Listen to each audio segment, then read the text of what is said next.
నిఘా TV news కు స్వాగతం. ముందుగా హెడ్లైన్స్. సభా కార్యక్రమాలకు సహకరించండి, అఖిలపక్షంలో కోరిన స్పీకర్.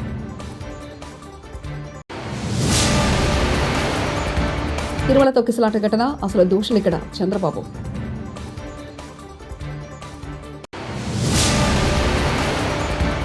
$50,000 కోట్ల దగ్గర మొదలై 12,000 కోట్ల దగ్గర ముగిసింది కేటీఆర్.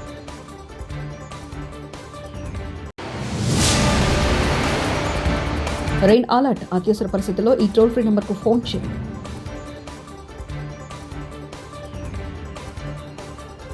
సభా కార్యక్రమాలకు సహకరించండి, అఖిలపక్షంలో పార్లమెంట్ సభా కార్యక్రమాలు సజావుగా ముందుకు సాగని క్రమంలో కీలక పరిణామం చోటు చేసుకుంది.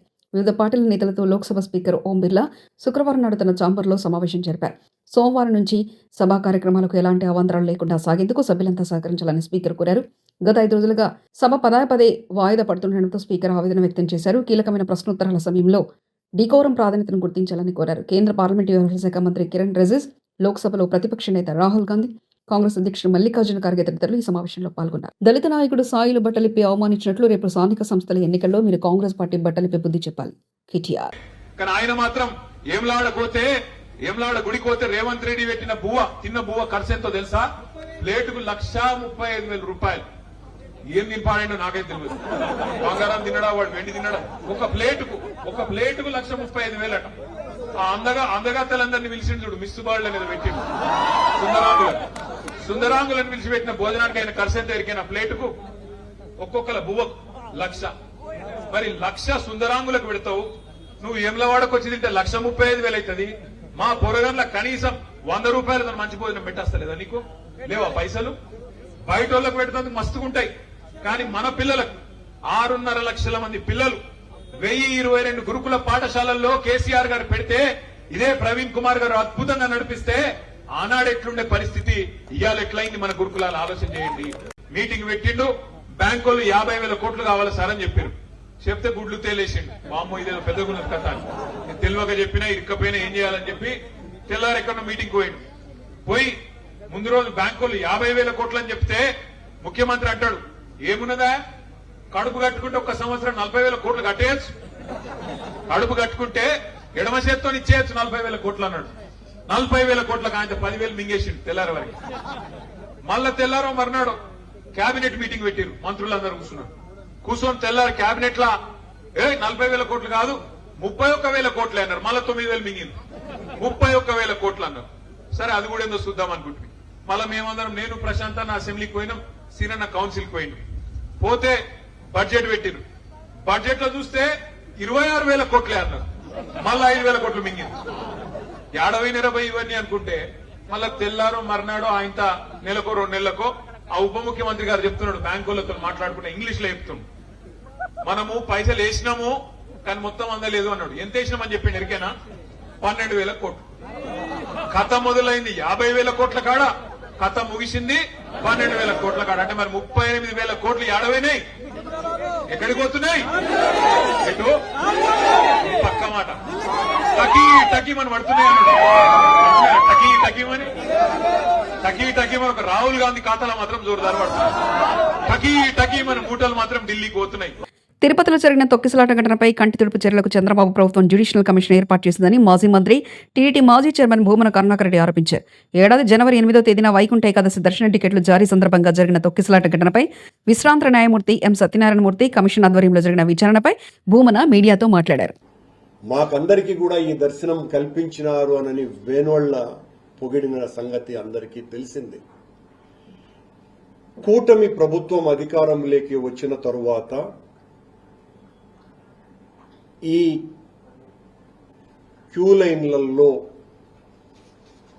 ఎస్ఎస్డి పాసుల్ని ఇచ్చేటువంటి కార్యక్రమంలో భాగంగా 8/1/2025 తారీఖున తిరుపతిలో ఉన్న రామానాయుడు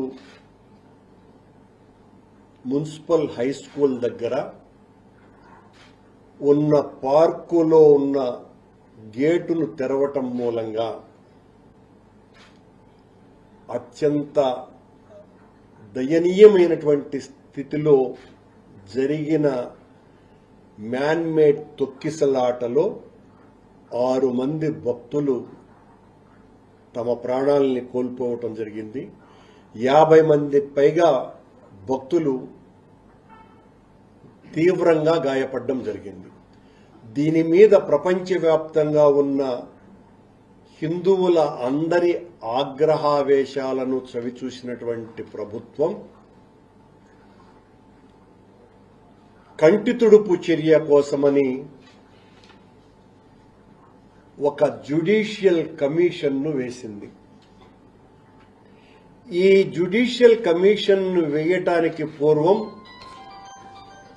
9వ తారీఖున జనవరి నెల చంద్రబాబు నాయుడు గారు గౌరవ ముఖ్యమంత్రి ఆ రామాయణాయుడు పార్కు ఈ రెండింటినీ సందర్శించి అక్కడున్నటువంటి కలెక్టర్ గారి మీద, ఎస్పీ గారి మీద, సివిఎస్ఓ గారి మీద, ఈఓ గారి మీద పెద్ద ఎత్తున రంకెలు వేసే అంతగా వాళ్ల మీద కోపగించుకోవటం జరిగింది. ఆ మాత్రం మీకు బాధ్యత లేదా, ఆ మాత్రం మీరు పట్టించుకోరా, అది ఇదని అంటే చంద్రబాబు గారు చాలా తీవ్రమైనటువంటి నిర్ణయం తీసుకోబోతున్నారు అనేటువంటి ఒక భ్రమను కల్పించినారు ఆ 7-8 నిమిషాల పాటు. మక్కల్ నిధి మయ్యం పార్టీ అధినేత నటుడు కమల్ హాసన్ శుక్రవారం రాజ్యసభ ఎంపీగా ప్రమాణ స్వీకారం చేశారు. తమిళంలో ప్రమాణ స్వీకారం చేసిన ఆయన అంతకుముందు పార్లమెంట్ వెలుపల విలేకరులతో మాట్లాడుతూ ఎంపీగా ప్రమాణం చేయనున్నందుకు తానెంతో గర్వపడుతున్నానన్నారు. 2024 లోక్సభ ఎన్నికల సమయంలో డీఎంకేతో కుదిరిన ఈ ఒప్పందం ప్రకారం ఎంఎన్ఎంకు ఎగువ సభ స్థానం కేటాయించారు. దీంతో కమల్ హాసన్ రాజ్యసభకు వెళ్లనున్నారనే విషయాన్ని డీఎంకే, ఎంఎన్ఎం ఇటీవల ఖరారు చేశాయి. తర్వాత ఆయన ఏకగ్రీవంగా ఎన్నికయ్యారు.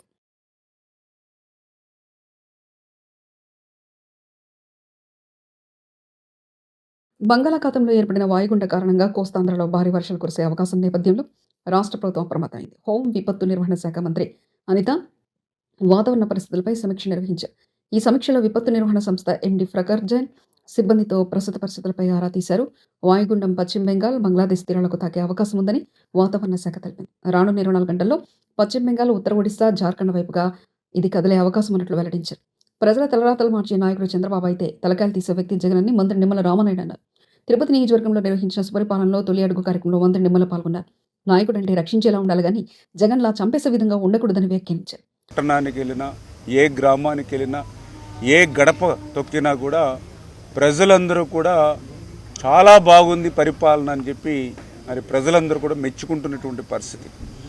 ఈ సంవత్సరం కాలంలోనే ఇంత పెద్ద ఎత్తున సంక్షేమాన్ని కొనసాగించుకుంటూ మరి ఈ నెలలోనే లేదా వచ్చే నెలలో కేంద్రం ఎప్పుడు నిధులు వాళ్ళ వాటా మంజూరు చేసిన వెంటనే అన్నదాత సుఖీభావ కింద కూడా రైతుకి 20,000 రూపాయలు పెట్టుబడి సాయం అందించేటువంటి కార్యక్రమాన్ని కూడా మరి కేంద్రంతో కలిపి మరి ఇమీడియట్లీ అది కూడా శ్రీకారం చుట్టబోతూ ఉన్నాం.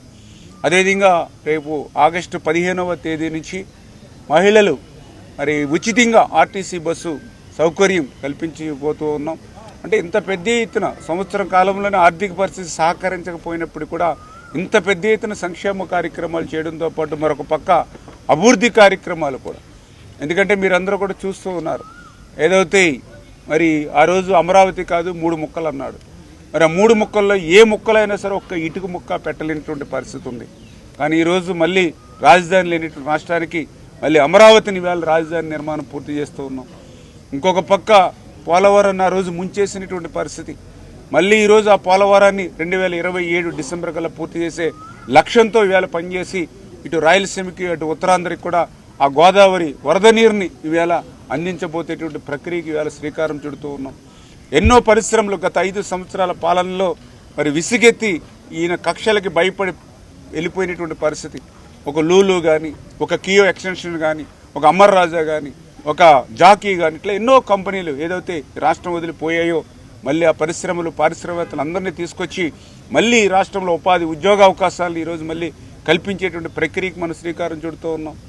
స్టీల్ ప్లాంట్ ప్రైవేటీకరణ కాకుండా కాపాడుకోగలిగాం, రైల్వే జోన్ను సాధించుకోగలిగాం, మెట్రోలను తీసుకురాగలుగుతూ ఉన్నాం.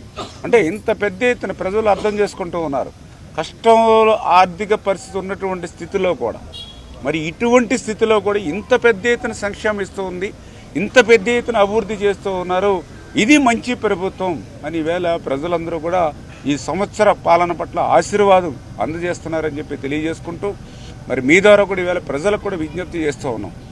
ఎందుకంటే ఈవేళ తలరాతలను మార్చేటువంటి నాయకుడికి ఈవేళ చంద్రబాబు నాయుడు గారు పనిచేస్తూ ఉంటాయి. తలకాయల్ని తీసేటటువంటి వ్యక్తిగా ఈవేళ జగన్మోహన్ రెడ్డి రాష్ట్రంలో పనిచేస్తున్నటువంటి పరిస్థితిని దయవుంచి మీరందరూ కూడా గమనించమని కోరుతూ ఉన్నాం. ఎందుకంటే మీరు చూస్తూ ఉన్నారు ఈవేళ ఇంత అభివృద్ధి ఇంత సంక్షేమంతో రేపు 2047 కల్లా మళ్ళీ తెలుగు జాతి ప్రపంచంలో నెంబర్ 1 స్థానంలో నిలపాలనేటువంటి ఆలోచనతో చంద్రబాబు నాయుడు గారు మీ తలరాతలు మార్చేటువంటి విధంగా పనిచేస్తూ ఉన్నారు. జగన్మోహన్ రెడ్డి గారు ఒక కక్షతో అంటే 2024లో ఈ ఆంధ్రప్రదేశ్ రాష్ట్ర ప్రజలు నన్ను ఓడించారనేటువంటి కక్ష ఈరోజు ప్రజల మీద, రాష్ట్రం మీద, తెలుగు జాతి మీద కూడా పెట్టి ఈవేళ ఈ రాష్ట్రాన్ని ధ్వంసం చేయాలి, ఈ రాష్ట్ర భవిష్యత్తును విధ్వంసం చేయాలనేటువంటి ఆలోచనతో ఎప్పటికప్పుడు కుట్రలు పన్నుతూ అలజడులు సృష్టిస్తూ శాంతి భద్రతలకు వివఘాతం కలిగిస్తూ మళ్ళీ ఈ పరిశ్రమలు పారిశ్రామికవేత్తలు ఈ ఆంధ్రప్రదేశ్ రాష్ట్రం రావాలి అని అంటే భయపడేటువంటి విధంగా ఈరోజు కూడా అడుగుతున్నారు పారిశ్రామికవేత్తలు. మీ రాష్ట్రంలో పెట్టుబడులు పెట్టాలని అంటే జగన్ మళ్ళీ రాడని గ్యారంటీ మీరు ఇవ్వండి అని అడుగుతేటువంటి పరిస్థితి. అంటే ఇటువంటి స్థితి వేళ జగన్మోహన్ రెడ్డి రాష్ట్రంలో కల్పిస్తున్నటువంటి పరిస్థితి. అందుచేతే అటువంటి జగన్మోహన్ రెడ్డి గారు లాంటి వ్యక్తి ప్రజాస్వామ్యంలో ఉండడానికి కూడా అనర్హుడు, రాజకీయాల్లో ఉండడానికి కూడా అర్హత లేదు. అటువంటి వ్యక్తి అవసరం లేదు ఈ రాష్ట్రానికి అనేటువంటి విషయాన్ని ప్రజలందరూ కూడా గుర్తించమని కోరుతూ ఉన్నాం. ఎందుకంటే ఎవరైనా ఒక రాజు అయినా ఒక పాలకుడైనా రాష్ట్రాన్ని కాపాడేవాడై ఉండాలి, ప్రజలను రక్షించేవాడై ఉండాలి. మరి మనందరికి కూడా రక్షణ కల్పించేటువంటి ఉండాలి తప్ప భక్షించేవాడై ఉండకూడదు. ఎందుకంటే మొన్న మీరు చూసారు ఏదైతే మరి ఆయన పరామర్శలు పేరు చెప్పి ఒక అలజడులు సృష్టిస్తుంటాడు కుట్రపూరితంగా. పరామర్శలు అంటే మీ అందరికీ తెలుసు, ఎవరైనా చనిపోతే వారం రోజుల్లోనూ 10 రోజుల్లోనూ లేదా నెల రోజుల్లోనూ పోతాం. కానీ ఈయన పరామర్శలు పేరు చెప్పి సంవత్సరం అయిపోయిన తర్వాత కూడా అందులోనూ కూడా ఆయన ప్రభుత్వ కాలంలో చనిపోయిన వ్యక్తికి మరణాన్ని కూడా మన ఖాతాలో వేసి దాన్ని పరామర్శకు పోతాడు. పోనీ ఆ పరామర్శకు వెళ్ళే వ్యక్తి ఎవరైనా అంటే ఒక స్వతంత్ర సమరయోధుడా లేకపోతే ఈ సమాజాని కోసం పనిచేసినటువంటి ఒక సేవా తత్పరుడా అంటే ఆయన పరామర్శకు వెళ్ళేటువంటి వ్యక్తి ఒక బెట్టింగుల్లో కోట్ల రూపాయలు ప్రజల సొమ్ముతో ఆటలాడి ఆ బెట్టింగుల్లో సొమ్ము పోగొట్టుకుని అతను ఆత్మహత్య చేసుకుంటే అతని శిలా విగ్రహాలు పెట్టడానికి పరామర్శలకు పోతాడు. పోతే పోయాడు పరామర్శలకి.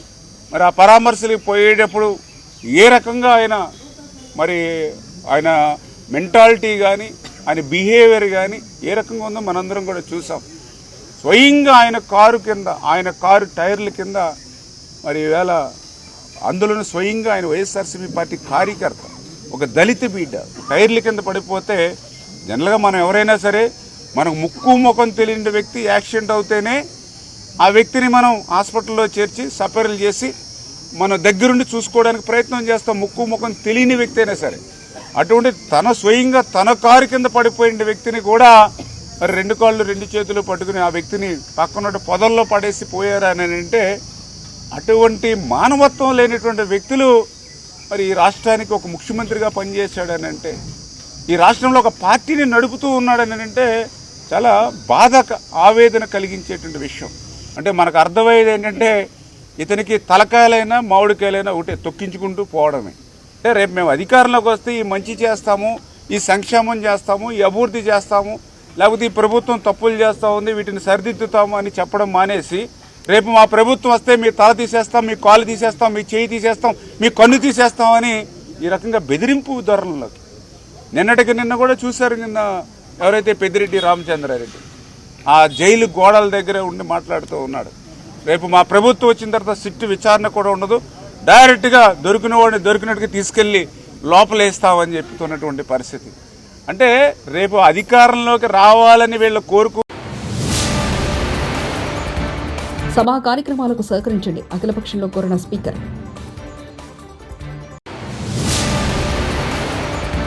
తిరుమల తొక్కిసలాట ఘటన అసలు దోషులిక్కడ చంద్రబాబు.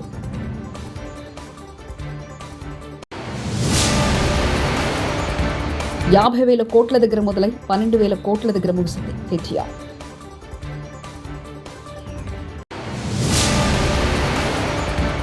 రెయిన్ అలర్ట్, అత్యవసర పరిస్థితుల్లో ఈ టోల్ ఫ్రీ నెంబర్కు ఫోన్ చేయండి.